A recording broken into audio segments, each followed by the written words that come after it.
sini mau saya bukan mau mengkhotbahin saudara, saya goyah. Kita jadi menyalahkan orang lain, kita jadi menyalahkan saudara-saudara kita. Ya. Alkitab katakan bahwa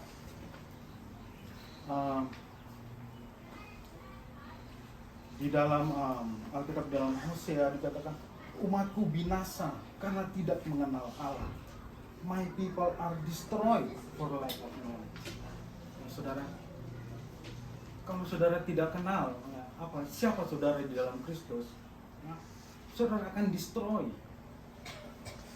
Ya, saudara akan menghadapi suatu konsekuensi. Saudara akan menerima suatu konsekuensi. Ya, tapi kalau saudara mengenal siapa saudara di dalam Kristus, ya, di dalam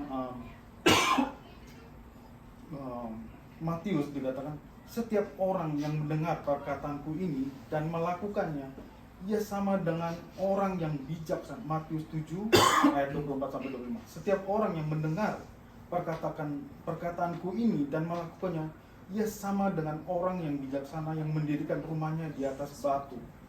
Kemudian turun hujan dan datanglah banjir, lalu angin melanda rumah itu, tetapi rumah itu tidak rubuh sebab didirikan di atas batu. Ya, saudara, kalau saudara mengenal siapa saudara di dalam Kristus, ya, melalui firman Tuhan, ya, saudara, Alkitab katakan bahwa saudara mendirikan rumah di atas batu. Ya, di sini dikatakan hujan, ada 3 jenis badai: hujan, banjir, sama longsor. Ya, tidak membuat rubuh rumah itu. Kenapa? Karena kokoh. Dia tertanam. Karena dia kokoh, kuat. Jadi apapun yang datang, dia tidak goyah. Mau itu badai, mau itu banjir, mau itu angin, dia tetap kokoh berdiri. Kenapa? Karena dia tertanam di batu yang kuat. Dia tertanam di dalam fondasi yang kuat, yang tidak menggoyahkan. Jadi perlu kita mengetahui siapa kita di dalam Kristus. Ya. Lalu dikatakan di dalam Yohanes 8 ya, ayat 31, 32 dan 36. Ya. Tuhan Yesus berkata, maka katanya kepada orang-orang Yahudi yang percaya kepadanya, jikalau kamu tetap dalam firman-Ku, kamu benar-benar adalah murid-Ku, dan kamu akan mengetahui kebenaran, dan kebenaran itu akan memerdekakan kamu. Jadi apabila anak itu memerdekakan kamu, ayat 36, kamu pun benar-benar merdeka. Ya, jadi kalau saudara punya fondasi, ya, saudara kenal siapa diri saudara di dalam Tuhan, dikatakan bahwa kita dimerdekakan. Kita sudah dimerdekakan, ya. Jadi apabila anak itu memerdekakan kamu, kamu pun benar-benar merdeka. Kemerdekaan itu adalah milik kita. Kemerdekaan itu adalah bagian dari dalam hidup kita karena kita percaya kepada Yesus. Karena kita percaya kepada Yesus. Karena di sini kan apabila anak itu memerdekakan kamu, kamu pun benar-benar merdeka. Ya. Jadi perlu kita mengenal siapa diri kita di dalam Tuhan. Ya, saudara, saya bukan udah master di dalam mengenal Tuhan. Saya masih belajar, saya masih ingin terus mendalami siapa saya di dalam Tuhan. Supaya saya punya fondasi, supaya saya bisa kokoh berdiri menghadapi segala tantangan, segala masalah. Saya manusia, saya di dunia ini, saya masih tinggal di dunia, saya masih hidup di dalam daging. Anything can happen. Tapi bagaimana kita menyikapi sesuatu yang terjadi dalam hidup kita? Apakah kita menyikapinya dengan positif? Apakah kita menyikapinya dengan positif atau negatif? Tergantung dari pengenalan kita akan Tuhan. Ya, kalau kita lebih percaya misalnya kata dokter, atau kita lebih percaya apa yang kita lihat, ya, atau kita lebih percaya yang lawyer katakan, Atau saudara lebih percaya status saudara daripada saudara percaya akan kebenaran firman Tuhan? Ada konsekuensi yang saudara terima. Tapi firman Tuhan katakan, kalau kita pegang firman Tuhan, kalau kita kenal siapa kita di dalam Tuhan, sama seperti kita membangun rumah di atas batu yang kokoh, bukan membangun rumah di atas pasir. Dikatakan kalau kita membangun rumah di atas pasir, begitu datang banjir, begitu datang badai, hujan, longsor, langsung kita hanyut. Jadi perlu kita mengenal siapa kita di dalam Tuhan. Perlu kita tahu siapa kita di dalam Tuhan. Kita perlu mengenal Dia hari demi hari. Ya. Karena kita tidak tahu apa yang akan terjadi dalam kehidupan kita. Tapi bila kita tahu siapa kita di dalam, kita siap menghadapinya. Kita tidak goyah. Ya. Kita tidak akan tinggal diam, kita tidak pasrah dengan keadaan. Begitu kita tahu siapa kita di dalam Tuhan. Ya. Kita perlu tahu siapa kita di dalam Tuhan. Di dalam 2 Korintus 5 ayat 17 dan 21, ya, dikatakan, jadi siapa yang ada di dalam Kristus, ia adalah ciptaan yang baru. Yang lama sudah berlalu, sesungguhnya yang baru sudah datang. Ya. Jadi saudara,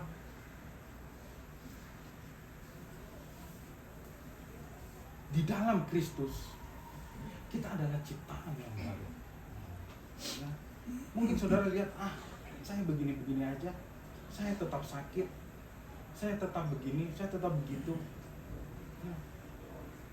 Memang secara fisik tidak ada yang berubah, tetapi di dalam roh kita adalah ciptaan yang baru. Ketika Adam, Tuhan bilang, jika engkau mau makan buah itu, engkau akan mati. Tapi ketika Adam makan, dia tidak mati. Dia hidup 930 tahun.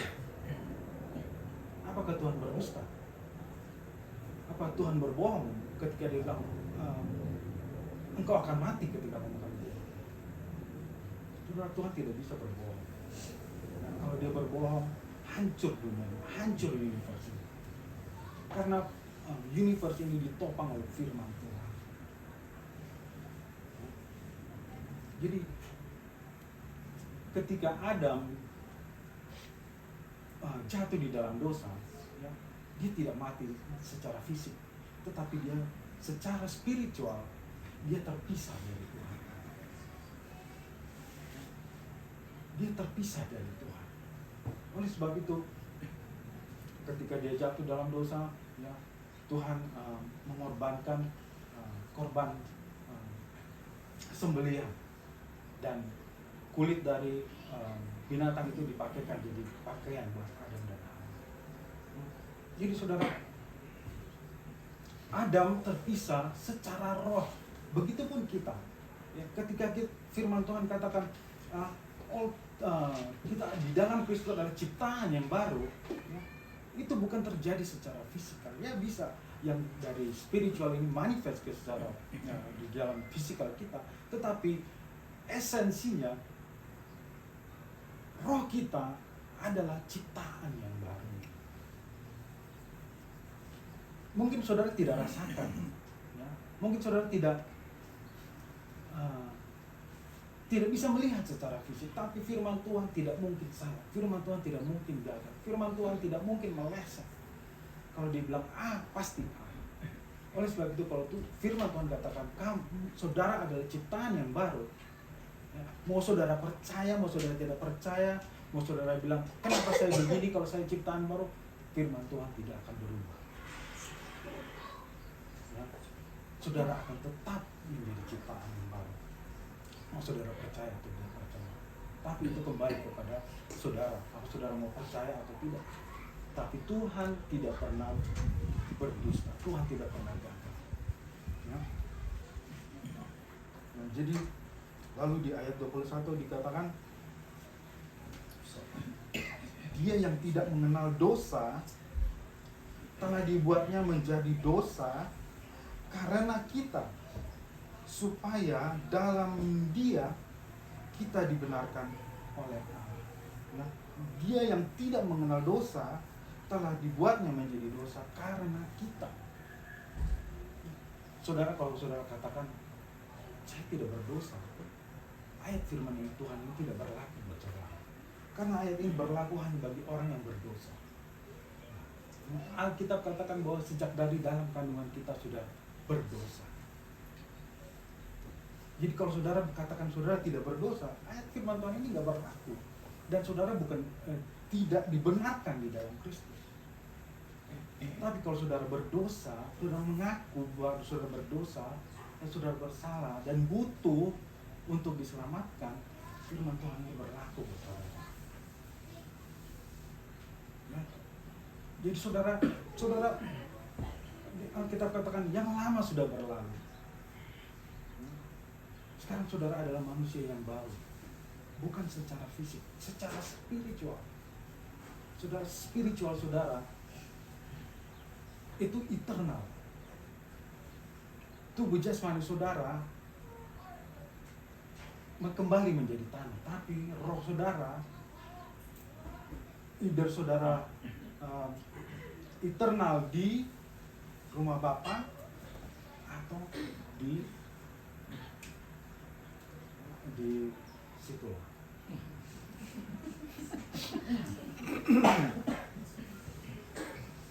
Kenapa? Kenapa kita mesti dilahirkan kembali? Ya. Karena secara spiritual kita itu adalah eternal. Hanya Tuhan yang bisa mematikan roh kita. Tetapi saya tidak bisa mematikan roh orang lain. Saya bisa menghilangkan nyawa orang, tapi saya tidak bisa menghilangkan spirit orang. Karena itu eternal. Ketika saudara meninggal, ya, saudara akan menerima tubuh yang baru, tubuh kemuliaan ketika saudara kembali ke Bapa di surga. Jadi roh kita itu tidak lagi saya bilang. Mari kita baca di dalam Yohanes 3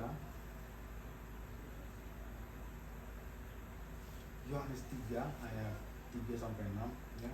Yesus menjawab, katanya, "Aku berkata kepadamu, sesungguhnya jika seorang tidak dilahirkan kembali,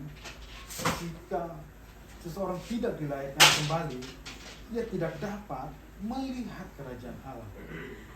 Kata Nikodemus kepadanya, "Bagaimanakah mungkin seorang dilahirkan kalau ia sudah tua? Dapatkah ia masuk kembali ke dalam rahim ibunya dan dilahirkan lagi?" Jawab Yesus, "Aku berkata kepadamu, sesungguhnya jika seorang tidak dilahirkan dari air dan roh, dia tidak dapat masuk dalam kerajaan Allah." Ya, Nikodemus melihat dengan perspektif secara fisikal. Tuhan berbicara, Tuhan Yesus melihat secara perspektif, secara spiritual. Bilang aku masuk, nggak match. Ya. Jadi ketika saudara percaya Yesus sebagai Tuhan dan Juru Selamat, ya, saudara adalah new creation di dalam roh saudara.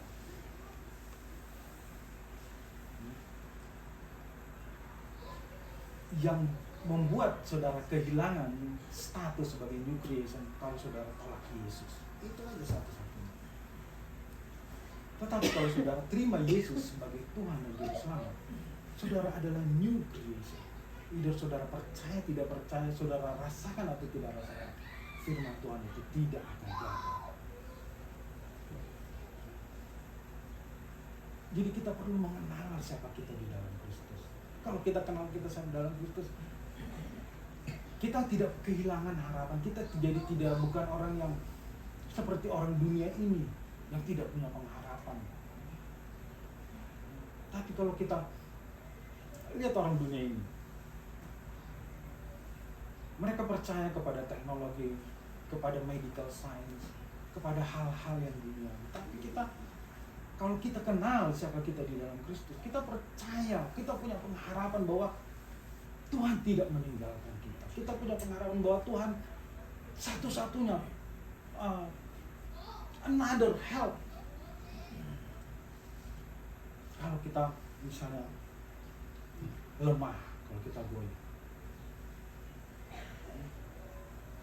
bahwa saudara harus percaya bahwa saudara adalah ciptaan yang baru. Mungkin saudara merasa saya punya karakter yang tidak baik, saya suka begini, saya suka marah-marah, saya suka bohong, saya suka begini.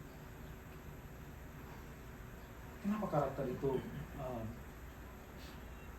terus ada di dalam hidup kita? Karena kita tidak tahu siapa kita di dalam Kristus. Kita melihat diri kita hanya secara fisikal, tetapi Tuhan melihat kita tidak secara fisikal. Di mata Tuhan kita adalah ciptaan yang baru. Ya. Ya, kalau kita baca di 1 Yohanes 3 ayat 9, perhatikan kata-kata 1 Yohanes 3 ayat 9. Setiap orang yang lahir dari Allah tidak berbuat dosa lagi, sebab benih ilahi tetap ada di dalam dia, dan ia tidak dapat berbuat dosa karena ia lahir dari Allah. Saudara-saudara mungkin, ini mungkin ketika di surga. No. Saudara jadi new creation di bumi ini, bukan di surga. Saudara, di surga itu konsekuensi dari new creation. Nah, tapi kalau di sini dikatakan setiap orang yang lahir dari Allah. Nikodemus bilang, Tuhan bagaimana? Saya udah tua, masa mau saya kembali ke rahim ibu saya? Nikodemus melihat secara fisikal, tapi Tuhan berbicara secara spiritual.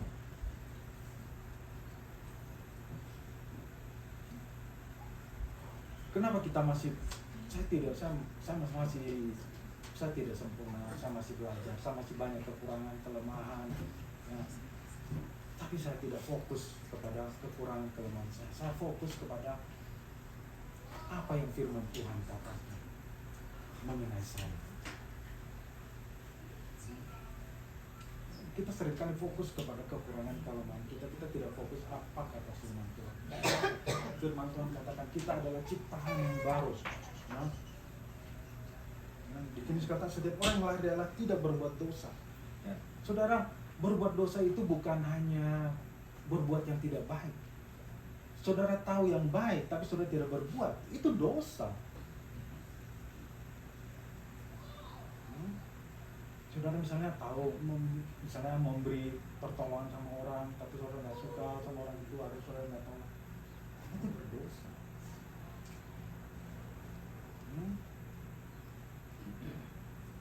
Nah, saudara, dalam banyak hal kita tidak sempurna secara daging, tapi secara spiritual. Di sini dikatakan kita sempurna, kita new creation. Tidak ada dosa di dalam spirit kita. Karena di sini dikatakan sebab benih ilahi tetap ada di dalam dia. Benih ilahi, saudara, roh saudara, new creation, ya, ciptaan yang baru ada di dalam hidup saudara. Tidak dilahirkan secara fisikal, dilahirkan secara spiritual, dan itu Tuhan yang lahirkan. Dan itu ada di dalam setiap individu. Ya.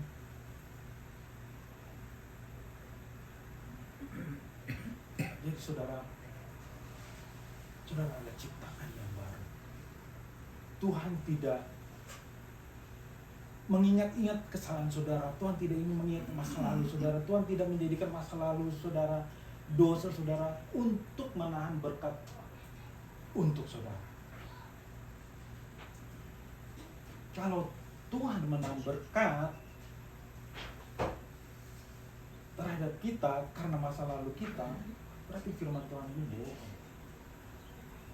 Firman Tuhan ini tidak benar. Tapi Tuhan tidak pernah berbohong.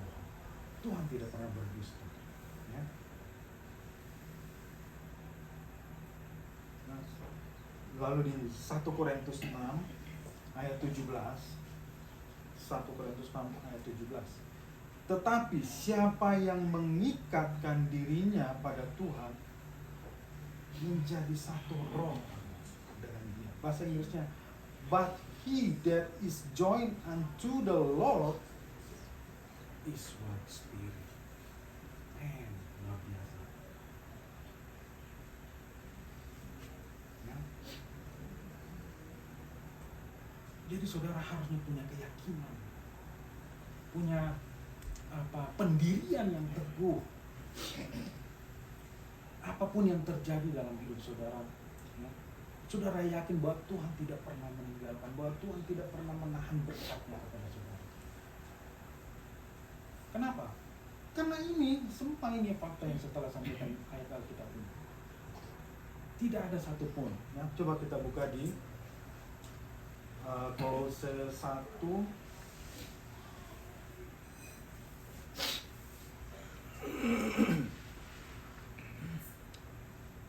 ayat 21 dan 22. Ya, dikatakan juga kamu yang dahulu hidup jauh dari Allah dan yang memusuhinya dalam hati dan pikiran seperti yang nyata dari perbuatanmu yang jahat. Ya, dikatakan sekarang diperdamaikannya di dalam tubuh jasmani Kristus oleh kematiannya untuk menempatkan ini, perhatikan, untuk menempatkan kamu kudus dan tak bercela dan tak bercacat di siapa? Di hadapannya. Di hadapannya.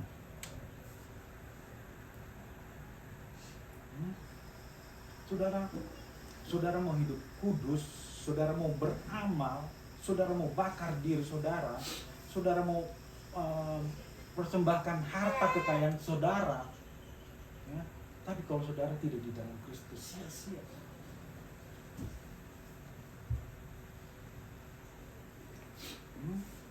Di sini dikatakan oleh kematiannya.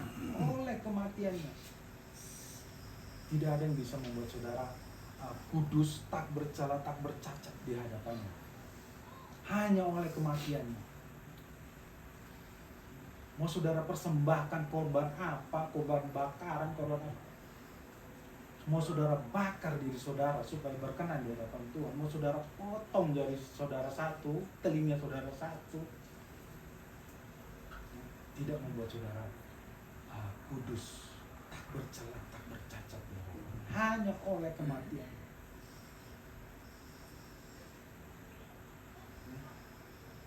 Saudara, saya membagikan ini supaya kita punya fondasi yang kuat di dalam Kristus. Tidak ada saudara mau bangun fondasi di luar Kristus, saudara akan runtuh, saudara akan hancur. Saudara mau bangun fondasi saudara di dalam kekayaan saudara akan hancur. Saudara mau membangun fondasi saudara di skill saudara, pekerjaan saudara akan hancur. Tapi kalau saudara membangun fondasi saudara di atas kebenaran firman Tuhan, mau badai datang, mau apapun datang, tidak akan menghancurkan. Itu Tuhan janji, Tuhan promise. Sekarang tinggal kembali kepada kita. Apa yang menjadi pilihan? Apa saudara mau membangun fondasi saudara di dalam Kristus, atau saudara membangun fondasi saudara di dalam menurut apa yang saudara lihat, saudara rasakan, saudara dengar, saudara akan menerima konsekuensi. Ya, saudara, mari kita lihat contoh di dalam Alkitab bagaimana pengenalan akan Kristus, mengenal siapa kita di dalam Tuhan, membuat kita kokoh, goyah, tidak takut menghadapi apapun. Di dalam kisah mengenai Goliat, Daud dan Goliat, ya, di dalam 1 Samuel 17.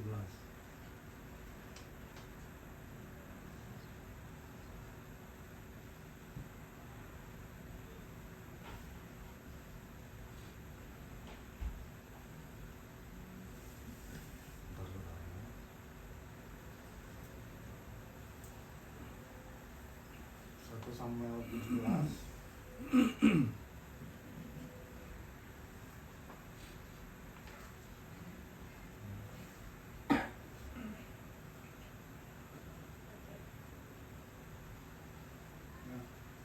Saya ceritakan dulu pada saudara bahwa jadi saudara, peperangan Daud dan Goliat ya sebenarnya peperangan yang tidak seimbang. Goliat dia adalah orang yang sejak masa mudanya berperang, dilatih berperang. Ya. Di dalam 1 Samuel 17 ini ayat 4 dikatakan, lalu tampillah keluar seorang pendekar dari tentara orang Filistin namanya Goliat. Ya. Kalau dalam bahasa Inggrisnya dikatakan, and there went out a champion out of the champion. Goliat ini adalah the best of the best. Dia pahlawan yang tidak terkalahkan. Dia seorang pendekar. Dia mengalahkan pahlawan-pahlawan Israel. Dia mengalahkan pahlawan-pahlawan musuh bangsa Filistin. Dia ini adalah the best of the best. Di sini dikatakan the champion out of the champ of the Philistine. Dia adalah the best of the best. Sementara Daud, ya,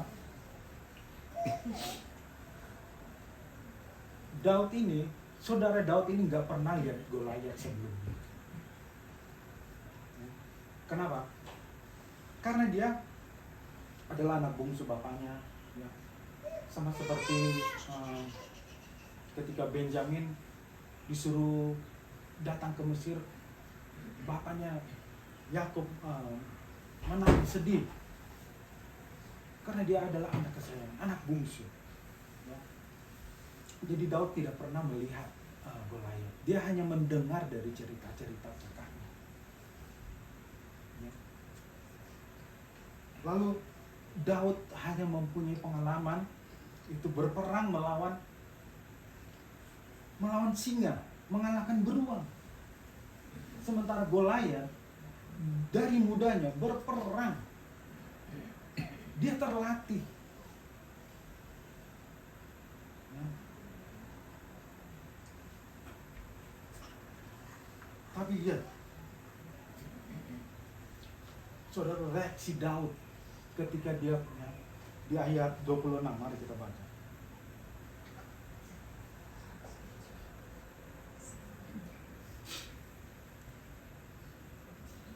Satu Samuel 17 ayat 26.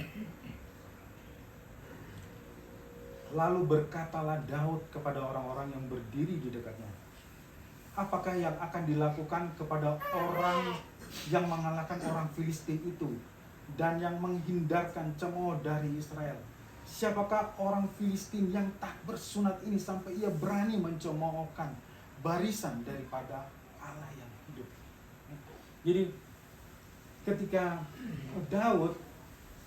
Goliat tampil di barisan tentara-tentara Israel di hadapan orang-orang Israel, dia mencemooh bangsa Israel. Dia meledek-ledek bangsa Israel. Dia mengancam-ngancam bangsa Israel. Bangsa Israel takut. Saul pun takut menghadapinya. Padahal semua bangsa Israel itu orang bersunat. Tapi lihat Daud, dia mengenal siapa dia dirinya di dalam Tuhan. Nah, reaksi dia pertama kali dia melihat Goliat, dia tidak bilang, "Wih, gede banget, gila." Tapi dia berkata, siapa orang gak bersunat ini? Dia tahu siapa dia di dalam Tuhan. Dia tahu dia punya perjanjian dengan Tuhan. Ya saudara, powerfulnya saudara, siapa tahu saudara kenal siapa saudara di dalam Tuhan. Dia tidak gentar, saudara, siapa ini orang gak bersunat? Dia bilang.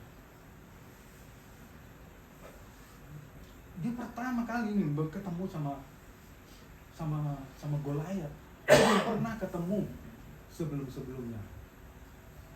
Begitu dia lihat, wah, dia bilang, siapa yang orang?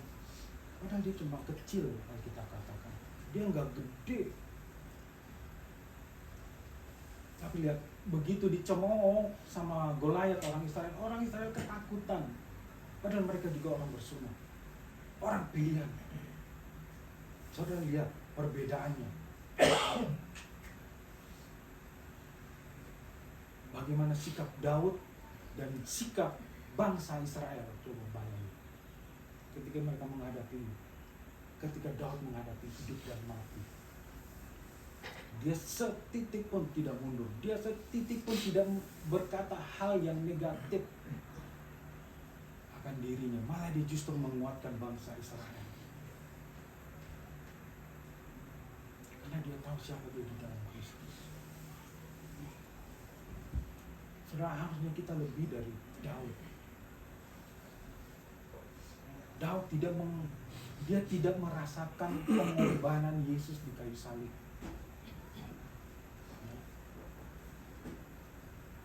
Saya kalau membandingkan diri saya dengan Salomo, saya lebih bangga diri saya daripada Salomo.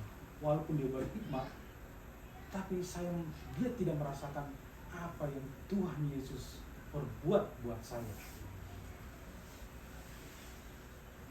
Jadi saudara, apa ya? Saya bukan merasa saya udah master gitu di dalam pengenalan akan Kristus. Saya masih banyak belajar, saya masih banyak kekurangan.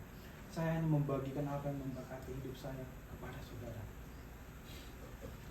Hari-hari semakin jahat, hari-hari semakin tidak menentu. Tapi kita bukan ditentukan oleh keadaan dunia ini. Tapi kita kalau mau standing strong, ya, sama seperti Daud, ya, itu tergantung dari saudara. Seberapa jauh saudara mengenal saudara di dalam Kristus. Makanya saudara perlu dengar good news. Puji Tuhan, kita di gereja kita selalu dengar good news. Ya. Jadi kenali siapa saudara di dalam Kristus. Jangan saudara anggap remeh hidup saudara. Jangan saudara, ya. Jangan saudara saudara nggak merasa saya cuma begini saja, pekerjaan saya cuma begini, hidup saya begini. Kalau saudara lihat diri saudara secara fisikal, memang saudara nggak ada apa-apanya. Tapi kalau saudara lihat diri saudara secara spiritual, saudara bisa mengalahkan Goliat. Lihat Daud.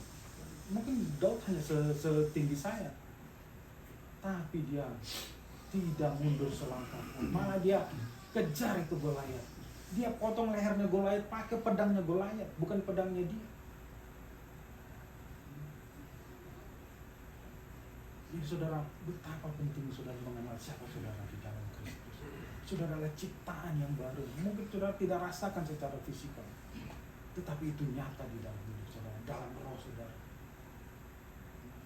Tidak ada yang menghalangi. Mungkin saudara punya karakter yang buruk, punya perkataan yang buruk, tapi itu bukan penghalang buat Tuhan untuk memberkati saudara. Yang menghalangi itu pikiran saudara, cara pandang saudara. Tapi Tuhan sudah selesai dengan dosa saudara, baik dosa yang lalu, dosa yang akan datang. Alkitab kata, all things has passed away. All things has passed away. Itu firman Tuhan itu, kalau saudara lahir 10 tahun yang akan datang, firman Tuhan itu masih ada. Kalau saudara lahir 20 tahun, firman Tuhan itu masih ada. Jadi firman Tuhan itu tidak ada batas waktu. Nah, saudara, jadi semua tergantung dari saudara. Tuhan sudah lakukan apa yang menjadi bagiannya Tuhan. Tuhan sudah bayar harga.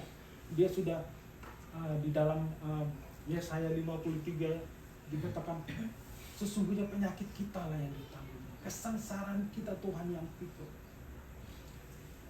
He was wounded for our transgression, He was bruised for our iniquity. The chastisement, penghukuman, the chastisement for our peace, for our healing was upon Him. By His stripes we are healed.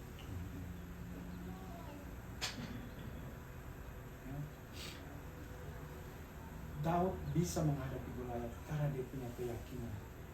Dia bilang, siapa ini orang yang gak bersunat? Tuhan telah menolong saya menghadapi beruang, menghadapi singa.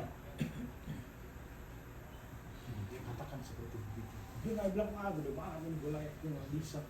Tangannya aja, pedangnya apalagi, waduh. Dia gak bilang gitu. Dia gak memperkatakan kelebihan dari Goliat. Tapi dia memperkatakan kekurangan. Siapa orang yang tidak bersunat? Kadang kita lihat report dokter, kadang kita lihat status kita. Saudara, buat Tuhan itu hanya sekejap. Yusuf dari dalam penjara dibawa menjadi prime minister, hanya dalam 30 menit berdiri di hadapan Firaun.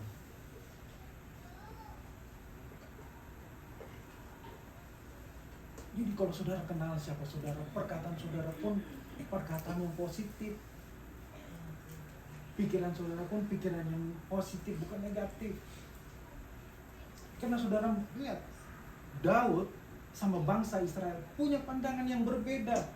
Mereka sama-sama disunat, tapi mereka melihat masalah di depan mereka berbeda. Ya. Bangsa Israel lari ketakutan, memperkatakan hal yang negatif. Tapi ketika Daud hanya seorang diri, ya, kakak-kakaknya menolak dia, suruh pulang, kamu pulang, ngapain lu di sini? Tapi dia melihat siapa orang yang gak bersunat. Dia percaya, saya punya perjanjian dengan Tuhan. Sunat itu adalah tanda perjanjian. Orang yang tidak disunat di zaman itu adalah orang yang najis. Makanya kenapa Tuhan bilang kepada bangsa, jangan kamu mawin dengan bangsa-bangsa di sekitarmu.